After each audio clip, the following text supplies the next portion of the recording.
One of the things that we know or studies have come to show is that fossil fuel contributes to the greenhouse gas emission. So we have to think of ways to start transitioning to renewable energy, which is crucial for environment and for economic stability and growth. The Optimist Show is about news, information, entertainment, and activism. Welcome to the Optimist Show podcast, and we want to welcome all of you wherever you are this time, and thank you very much for joining us as we continue to keep hope alive.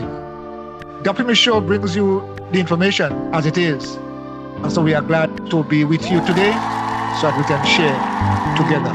Please like and share, subscribe to our channel, The Optimist Show, keeping hope alive.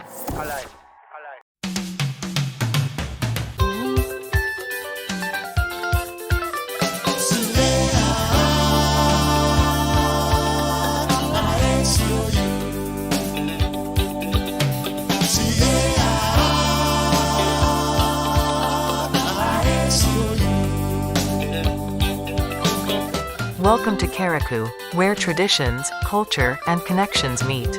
Conscious tours can provide an experience of a lifetime. Getting to know the people and their lifestyles. Visit historical sites. And the taste of a sumptuous local cooking. Enjoy the ride. With Conscious Tours, Karaku. Providing quality memories. Special and complete weekend packages for up to 7 people are available. For reservations, call 1-473-407-4597. Conscious Tours, Karaku.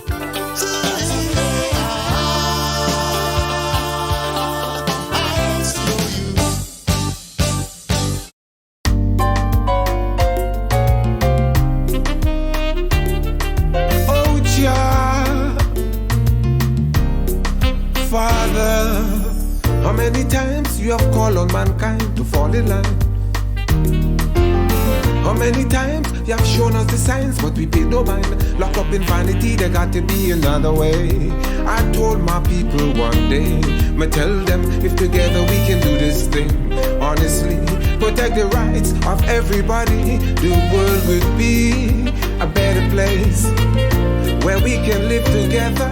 Oh, Jah Jah, protect us with your love. I tell your father, demand them. Spoil the world with the inequality, hatred and greed for the poor and the needy them.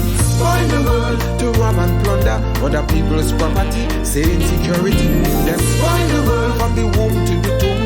We in the open to be blown away by a bomb because of association with the heathen. Oh, Jah, protect us with your love. Oh, Father, please Protect us with your love.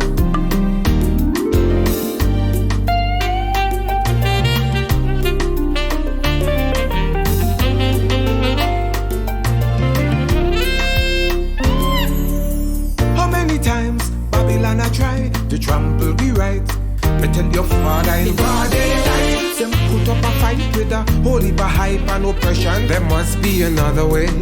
I told my folks one day, me tell them if together we can do this thing. Honestly, protect the rights of everybody.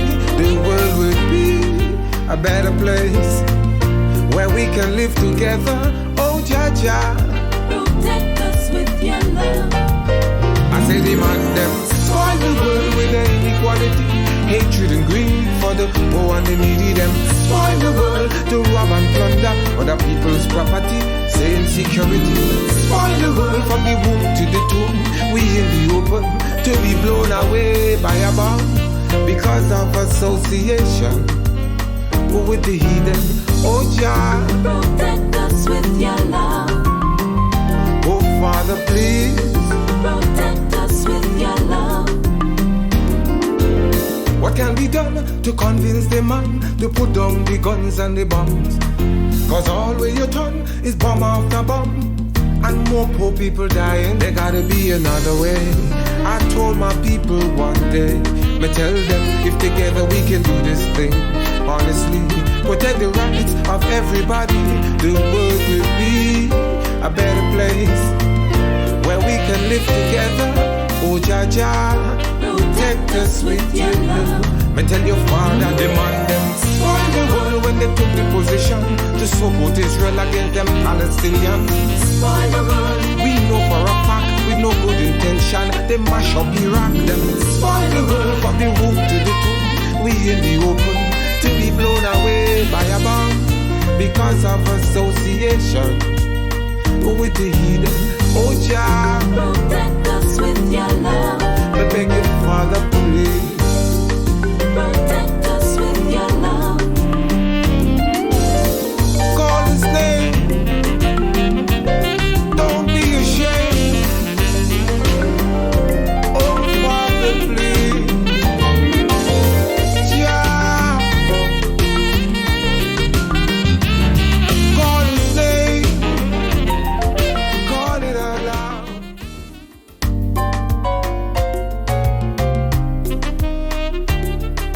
Oh, Jah, Father, how many times you have called on mankind to fall in line? How many times you have shown us the signs, but we paid no mind. Locked up in vanity, there got to be another way. I told my people one day, me tell them if together we can do this thing. Honestly, protect the rights of everybody. The world would be a better place where we can live together. Oh, Jaja, protect us with your love. I tell your father, demand them spoil the world with their inequality, hatred and greed for the poor and the needy. Them spoil the world to rob and plunder other people's property, say insecurity. Them spoil the world from the womb to the tomb. We in the open to be blown away by a bomb because of association with the heathen. Oh, Jah, Protect us with your love. oh, Father, please. Protect us with your love.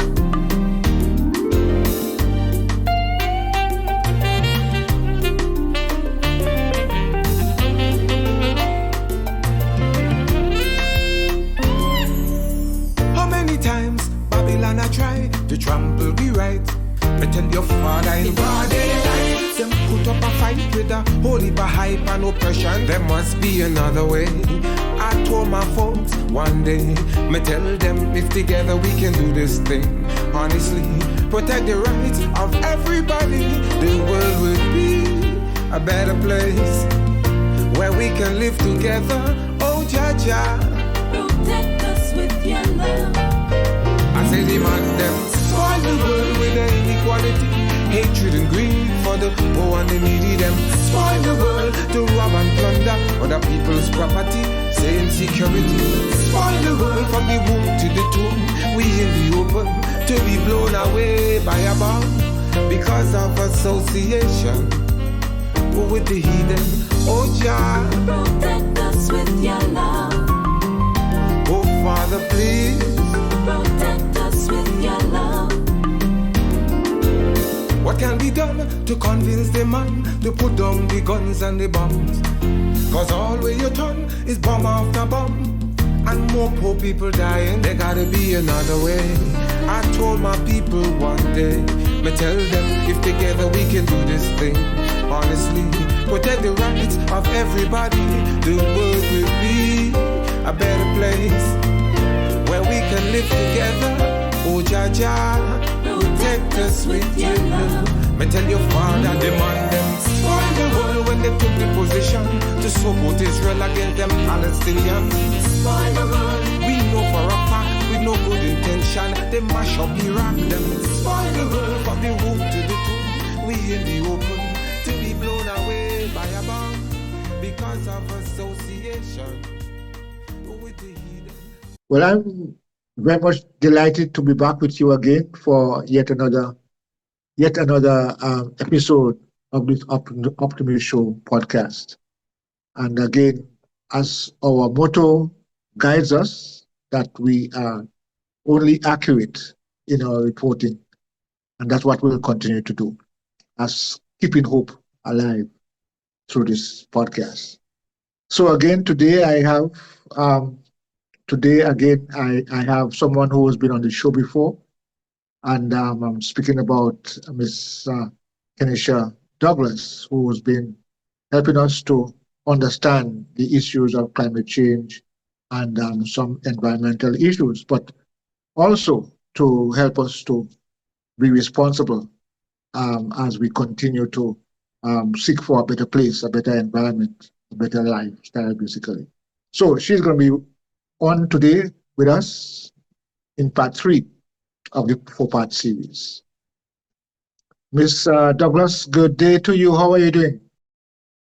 Good evening, Koi, and to Utri. It's so good to be back. Sorry about the long wait, but there were other things that were in place that I had to take care of. And here I am this evening. I'm happy to be back.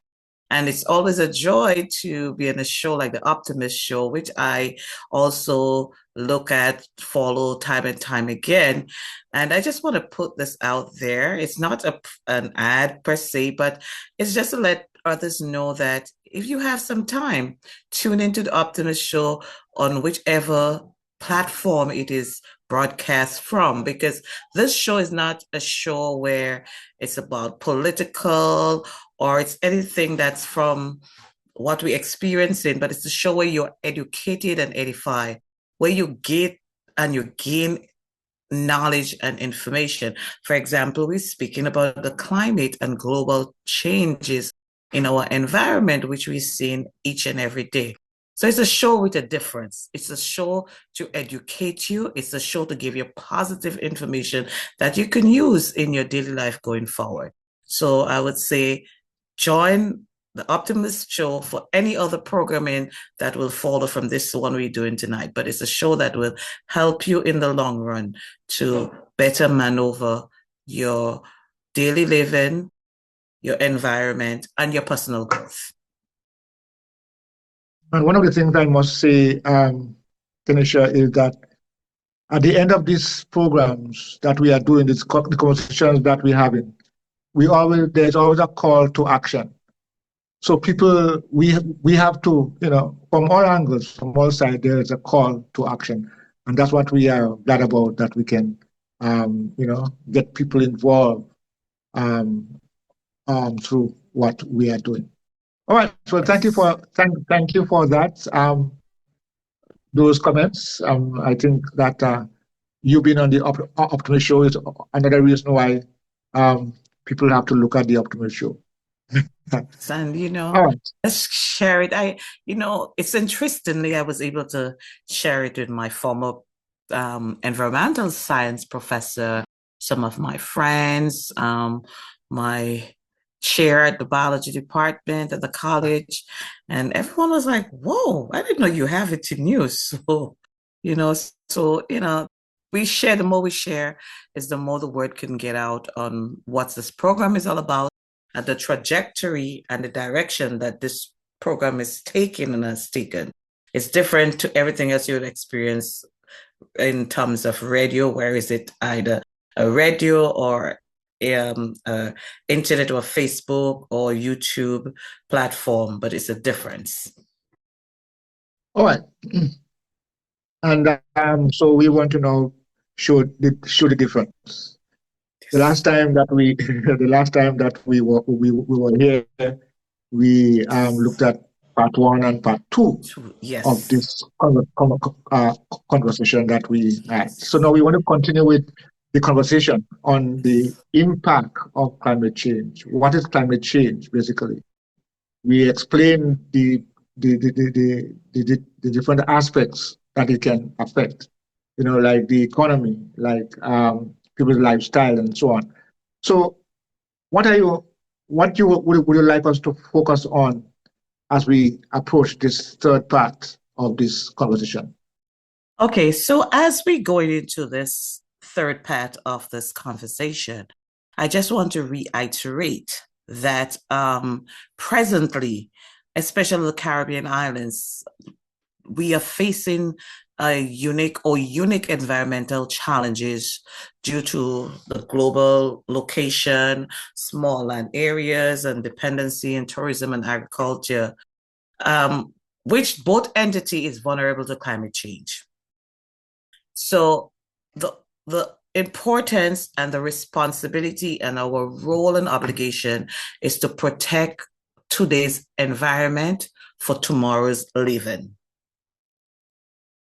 And I say this to say, if you protect what we have today, tomorrow it will be better for us that will be around to experience it and for the next generation. So it's all about practicing a positive attitude towards the environment. As we say, being the stewards, taking care of the environment because of the vulnerabilities that we see and we experience. So with that, we're going to look at part 3 of this. How do we protect the environment today for tomorrow? How do we protect the environment today for tomorrow? And many persons might not be aware that we all have a role and a part to play in protecting the environment. For example, the Caribbean might not be so big on the fossil fuel usage, but they're very heavily reliant on it because they have to import all that fossil fuel for energy. So the importation. So when this come in and you have the pipeline running to get all this fuel, there are breaks, there are little leaks in the pipeline and all this thing. Where is that fossil fuel, or where is that fuel going to? It's going into a water system, it's going into an environment. And one of the things that we know or studies have come to show is that fossil fuel contributes to the greenhouse gas emission. So we have to think of ways to start transitioning to renewable energy, which is crucial for environment and for economic stability and growth. So that's one thing. The first thing about the way we can protect our environment today for tomorrow, transitioning to renewable energy. And I believe that the present administration is trying to do that because I know there were one of the solar system was built in Limle prior to Beryl, which was destroyed.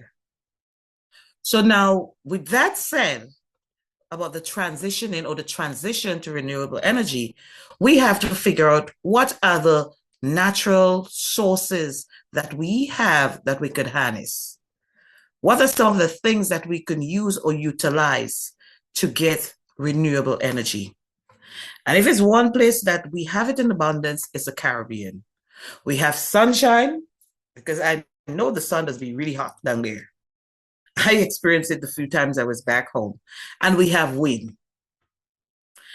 Sunshine and wind are the most two viable and ideal candidate for solar and wind energy. Now, we will have to figure out ways how we can tap into this two source and utilize it without putting out heat or putting out a burden on the environment. But these are natural, so that doesn't, it means that we do not have fossil fuel or gas and all this thing to contend with because it's natural. And I believe there are some countries that are already making way or are ahead in that. I believe Barbados is one and Jamaica might be one as well. They're all invested in a solar power and wind farm to get into that renewable energy. Another thing, we have to make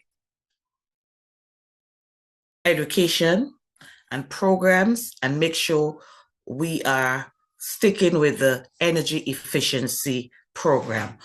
And when I say this, I mean that we need to make sure that our appliances that we use at home, in our businesses or public places, that they are up to standard and they're energy efficient appliances.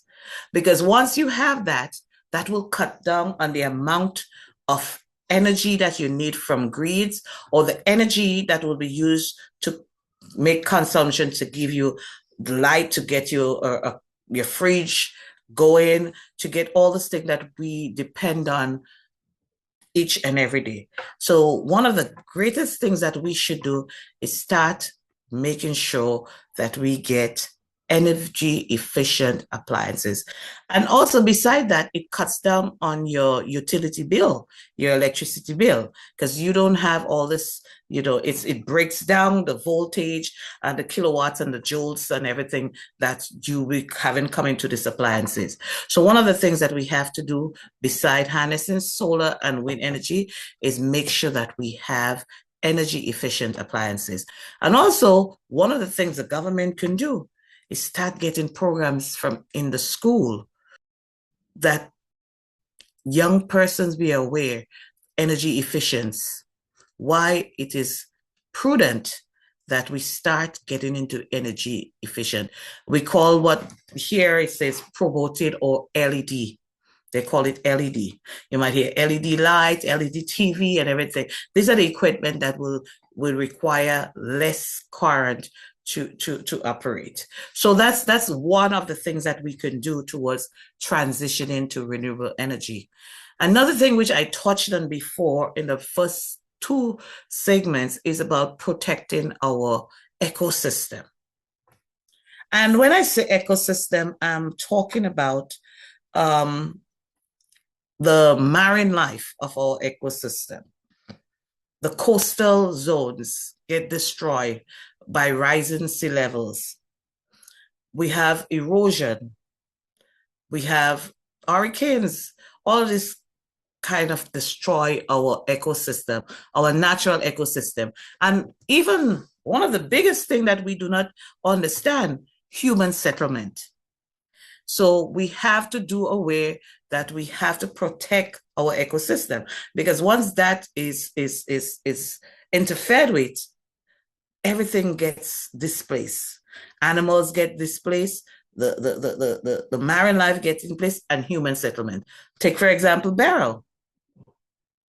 Many persons were displaced from their original home or the original site where they lived, and they had to be someplace else in the meantime until they can get back on their feet or get a proper shelter. So these are some of the things that get affected. Now, another thing that we have back in the Caribbean, because especially the Caribbean, coral reefs. Coral reefs are there for a reason. We have to start thinking about coral reef protection. That will also protect the coastline from storms. And besides that, another thing that coral reefs help is in supporting our marine biodiversity. So once that start getting affected by the ocean becoming warm and the acidity, which I had mentioned before, so the CO2 and all the acidity that comes with it from all the interference and all the effect of climate change makes the coral reef becomes a bit acid. The ocean becomes warm and acid. And what is going to happen? The life of the sea or the marine life or the aqua life will take a beating. We're going to have less fish. We're going to have less of the lobsters some of us enjoy.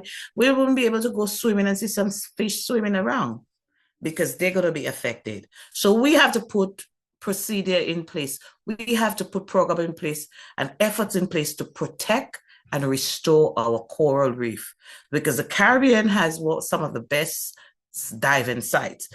Caribbean really have a lot of diving sites. It's without a doubt. So we have to think about that when we're thinking about coastal protection of our ecosystem. Another thing that we have in Carriacou, which I'm not too sure other islands might have it also, but to the extent of what they might have it, we have the mangrove. Mangrove is part of our ecosystem that needs protecting. We know in Carriacou, we have what you call oyster bed. Oyster grow there. Oyster is big money. Big money for oysters. So perhaps we could use our mangrove, make sure it's protected, and we could probably start doing oyster farming. So we protected our mangrove, we're doing oyster farming, and also be able to make some kind of income from that. But at the same time, we do not want to do overfishing or overusage of our oysters. They're there for a reason because they are part of our marine life and our ecosystem and act as carbon sink. So it's like the mangrove comes like, providing, it takes away the carbon from the air so that we can get the oxygen. So whatever is happening there helps to neutralize the pH base and the balance between the molecular atoms between the carbon and the oxygen, and also the protection. Mangrove serve as a way of protection. I know back in the days that they used to be the hideout for yachts and boat, but I know with burial there was a bit of damages to the one that's there. So that's three of the things that we have to look for when we talk about protecting our coastal ecosystem, protecting our coral reef and protecting our mangrove, and also restoring what we call the seagrass, the mangrove forest or seagrass. So these are some of the things that we can do to protect it. Now we look at agriculture and fishery, the sustainability of that, because that's what the Caribbean economy depend on heavily. They're reliant on agriculture and fishing. And both of these things are at risk. They are at high risk from environmental degradation and climate change. So these are things that we have to start looking at now. We cannot leave it and say, oh, we're going to look at it in 5 years' time, 10 years' time. No, because what is going to happen by the time we get there, there will not be anything left to work with. So we have to start thinking climate smart agriculture. Some of the things that we can do to reduce the impact that the kind or the style of agriculture that is being done now. So one of the things that I know and I've learned in my environmental study, that implementing long-term agriculture practice, which focus on sustainability and resilient to climate change, is very important. It's a key factor. And we have to start thinking about drought-resistant crops that do well in the dry season or when there isn't much rain. Another thing we have to think about is improving our water management system. And there is something what you call agroforestry between agro and forest. So it's kind of linked together, agriculture or agro-industry and forestry, protecting our forests. Because a lot of people don't realize that our forest plays a major role in our climate or in our environment. It plays a major role. As I said earlier in the broadcast, that our trees takes in carbon dioxide at night, CO2, and then it gives out oxygen, O2, in the day. And that, the reason for that is because that you and I and every other persons could breathe that oxygen to help us go along our daily lives. So it's very important that we start doing farming methods that would reduce the carbon footprint, that will help to conserve water, H2O, and also the soil resources from erosion. So instead of just digging up a place and say, I'm going to do some farming, and there's no proper drainage, there's no proper system, irrigation system for that, it's no use, because when the topsoil gets washed away, and then the other part of it it's of no use, and then the pH balance and everything comes into play. So we have to start thinking about farming in a different way, not just going and plant some vegetables or plant some fruit. We have to think of farming that is going to be able to sustain us through the next 20 years in the way we do it, so that we don't deplete our ecosystem or our ozone. Another part of that is fishery or the fishing industry. Overfishing. Overfishing is a major issue. It's a problem in the Caribbean.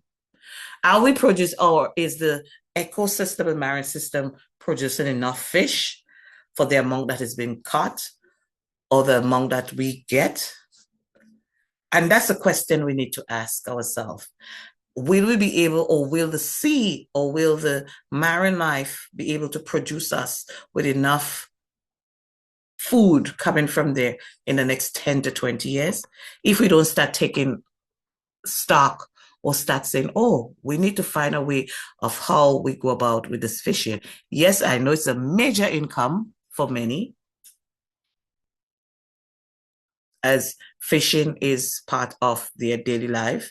I grew up in a household where fishing was part of my daily life and still do, because I have brothers who are into the fishing, diving, and so forth. But at the same time, we have to start practicing healthy habits. And the only way we can do that is by implementing sustainable fishing practice. Probably the government might start have to regulate fishing if we want to have a beautiful Caracol, Grenada, and Petit Martinique in the next 20 years, or the Caribbean. Probably government and organization might have to do that. I know people are going to say, well, then how are we going to leave and everything like that? We'll think about it in a negative way. But you also have to think of the positive, because if we catch all the fish now, if there's no time for the fish to multiply and reproduce, what is going to happen? And just like how humans go through a stage, the fish also has to go through a stage of mitosis, meiosis, where they have to multiply and make other ones so that they can get big enough. Because if we catch mother, we catch a child, and we catch father. That's one generation gone there. How it's going to continue? So we have to create some kind of regulation and have like marine protected areas. You can't go so far to fish. We got to have some kind of maintain some biodiversity, just not only for the environment, but also for our local community livelihood that we depend on. Another thing we need to talk about is waste management and pollution reduction. And COI, much people might not think that they're not contributing to pollution and waste management. We all are. Waste management is a growing problem all over the world. In the Caribbean, home I sit, especially what we have like quote unquote called tourist hotspot. Well, I know Grenada has a ban on plastic, but somehow there's still plastic, or there's still other things being thrown. We have to be a bit disciplined in our actions and know that if you consume a drink or you eat from one of those takeaway containers, please at least hold it at your, get a bag or something, and when you meet the first dumpster or stuff, put it in there. The best thing is to do that. Hold on to it, not throw it on the side of the road or throw it by the bush. What do you think is happening when you do that? You are being part of the pollution, and you're being part of the waste management accumulation. So we have to start thinking wisely. How could I make my contribution to this whole pollution, environmental degradation, and climate change? How could I make my own small contribution? And your small contribution could be the consumption of things that you use and the waste from it. And where do you dispose of this waste? We probably have to start thinking, but we have to start to think about recycling. Here in North America, recycling is a big thing. I tell you, I do recycle. When I buy my water bottle, I try to use less bottled waters, but I try to boil my water, put it in a filter, and I have those stainless steel bottles that I use. Sometimes that can't satisfy you if I drink a lot of water. But what do you do with the bottle after that? You just throw it in the ground, and that's what a lot of people do. Even though there might be a bin 4 blocks down, the best thing to do is to throw it in the ground. So it's not only that you're doing polluting and stuff, but you also, it looks so horrible seeing all this bottle and this package and container there. How would you like to see your environment looking like that day in, day out?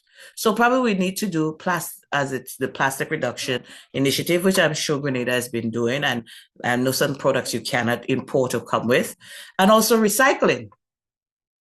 A way to recycle. I recycle my bottles. Someplace 5 cents for one water bottle, someplace 6 cents for one.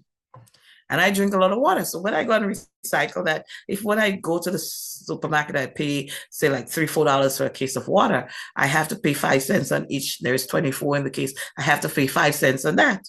So I recycle my bottle and get back my 5 cents. So we have to do that. Another thing that we have to kind of, try to encourage person, compost. And when I say compost, sorry, not compass, compost. Start doing compost. Small, like when you do your potatoes and your green bananas and stuff, instead of just throwing them out, put them in a heap, dig a hole, and let them return to that stage. They would decompose, they will rot, and then that's going to be very good compost and very good stuff for the soil. And if you're doing your kitchen garden or you're doing gardening, these are the best things for you to use instead of using the fertilizers and all these other things, which is not good for us. So we have to try to start doing things like recycling and doing compost. And we could only do that through public awareness campaigns. We have to talk about it. When we see someone doing it, something that is wrong, that is out of the norm, that we know is not right, we need to pull them aside, not just speak to them in a way, hey, what are you doing that for? Or, you're not supposed to. Just call them aside and say, hey, there are better ways and there are more positive ways that we could get rid of these things, and we speak to them and educate them, let them understand the reason why that is so. So it's also about the way we articulate and we bring that information to someone to make them aware. That's the only way we can have public awareness. And we could do campaign also on that. And from a governmental standpoint, they could start encouraging that in the schools. Let the children make their compost. I had the honor of being an intern at a school as a science person, assistant science teacher. And at this particular school, they have a program where they grow like stuff like herbs and things like scallion, peppers and stuff like that. And they use that and they teach the kids how to make broth, vegetable broth. And after they peel the onions and the potato, they use the skin and make a compost thing outside the school. So it's like teaching how we can use our product, but we don't have to discard the remnants or what we think is the refuse of the product that we use. We can use it to do other things. And they also have a garden that they do outside when the weather gets nice. So these are things we can do individually. We can do it nationally. And when I say nationally, we can introduce our school kids to that. I know there's 4-H program, which is similar to that. But why limit it to 4-H? If there are schools that has areas, and some schools are doing it, so I have to give, because I believe there's a school in St. Andrews in Delma Thomas constituency that is doing it, and there might be others. But let's introduce it to every school, because I'm sure every school has some nice little area where they can do a small kitchen garden. You fence it up and you do, and let the kids see how it is. Start introducing them to the idea of farming. And if we do the farming in a different way, the modern way, perhaps many persons would want to go into farming, be interested in farming, both the male and the female. So these are some of the things that we have to do. How we go about sorting out our waste, and also how far or how much do we want to advance in the recycling of our household use or everyday use. to reduce the environmental impact that this waste will have. So all these are part of the waste management and pollution reduction. And another thing that we have to try to build resistance to climate change, because the hurricanes are getting fierce.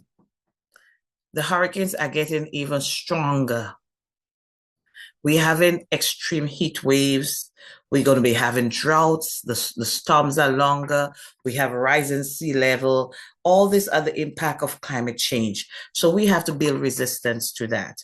And thank God, for example, the houses now they're building back what you call build back better, homes to withstand hurricanes. So we also have to build resistance to climate change. How we go about making sure that our communities and our societies is adaptable to climate change, and also how much can we prepare just in case a category 3, 4, 5 hurricane hits us again. Are we prepared to withstand the brunt of all that weight and everything will come in? The disaster risk reduction that we will early warning, how we got to go about once we get the warning, how we're going to go preparing, what kind of investment are we going to be making into climate change adaptation and stuff like that. Well, the flooding that goes on, how are we going to accommodate that? How are we going to work with that to prevent that from happening? What are programs, what are plans that we're going to put, infrastructures that is going to be built to accommodate and to safeguard our communities? Doing all this is about safeguarding our communities. And when I say communities, it's not just because the area. Communities include the people that lives in there, the buildings, and everything that we rely on, our schools, our churches, our clinics, our hospital, everything that we benefit from, our supermarkets, everything in that community. That's what a community is. Now, for all of this. No, I wanted to come in here and ask a question in regard to education, because obviously it seems to me that all the positive advice and ideas that you are sharing and which you are asking us to be mindful of, what level of education should we pursue? Is it only for the schools or at a community level base as well? Even to go into workplaces, the education process has to be encompassing homeowners, workers, children, students. Yes. So, what's the level of education you think should be pursued here? Well, with this now, Koi, there should not be a level, but collectively everyone. Because what is happening is this, that everyone is getting affected or will be affected by whatever is happening. Take, for example, Beryl. There was not just one level that got affected. Everyone got affected. So my advice, if I was to give the advice to whether the agency or the government, if that's probably above my pay grade, but I would say let's do it from every level, from school, from primary, secondary, tertiary, community level, business level, the private sector, the public sector. We have to educate everyone. It's time that we start doing the education part of this, educating people just in case. Because soon, in another few months, the hurricane season is going to be starting again. So are we ready, prepared for what is to come? Because we don't know what is going to be coming. So, and one of the things I always tell people, even though it's not given to you, you take the initiative and try to find information to build up yourself. I do that all the time. Yeah. All right. Look for the information. Kennisha, yes, Kennisha, we will continue with this conversation. We have another part to look at in this whole context. But I really must say, I myself, as I listen to the how you break down the issues, I think it is certainly part of the education process that we are talking about, so that others can be aware of our actions and adjust our actions accordingly. Because at the end of the day, as you have said, not just not just children that would suffer, or not just it's going to be something that will affect each one of us, as we can see. So, in closing this part off, leave something with us so that we can go forward with. Okay, in closing, I would say it all starts with you, the individual. Take the initiative. Do not wait for the government. Do not wait for the organization. Take the initiative, because we are at a stage where whatever happened would affect us. So now learn from past happenings or past events or past tragedy, whatever you want to call it. Learn from that and ask yourself this question: what can I do to prevent or to protect myself just in case another one comes around? And the only way you can do that is by educating yourself on a lot of things that you need to do. And then you will be able to better mitigate the situation when it comes around. But don't just wait to be handed the information. Go out and seek the information yourself. Self-knowledge is one of the best things that you can acquire. So I just want to leave that word with us tonight. Well, thank you. And I'm looking forward to future conversations. In fact, the final in this series that we have been doing, protecting our environment. Yeah, you were saying? And Okay. one now just come to my thought, my former professor, in speaking to him when we at the college, I was telling, he said he would like to be on there. So when I go back to the college on Tuesday, I'll see him on Tuesday. I will have a word with him and see how, because he is basically, his study is around the environment. And he wrote a book, which I'm going to share in the next time, that people can go about and purchase his book on Amazon, which talk about solar system and solar energy for the Caribbean. So I would love to have him. I don't know if I'll be able to have him the next time with me, or it's going to be separate. But I would love to have him so that people can hear the voice or some of the information from someone who has a PhD in that, and his focus is on the environment and researching and everything like that. Okay. Well, we look forward to that. We are about accurate information. That's who we are. And we are about knowledge. We are about information. And we expect, based on the knowledge that we present, there will be action. And our action is to protect the environment in the best way we can. So once again, thank you, and looking forward to another conversation another time. Okay. Good night. Yep, you too. Tossed and battered, bruised and knocked down, forever changed. But from the rubble, hope rises. The Optimist Show returns. Thank you for joining the Optimist Show.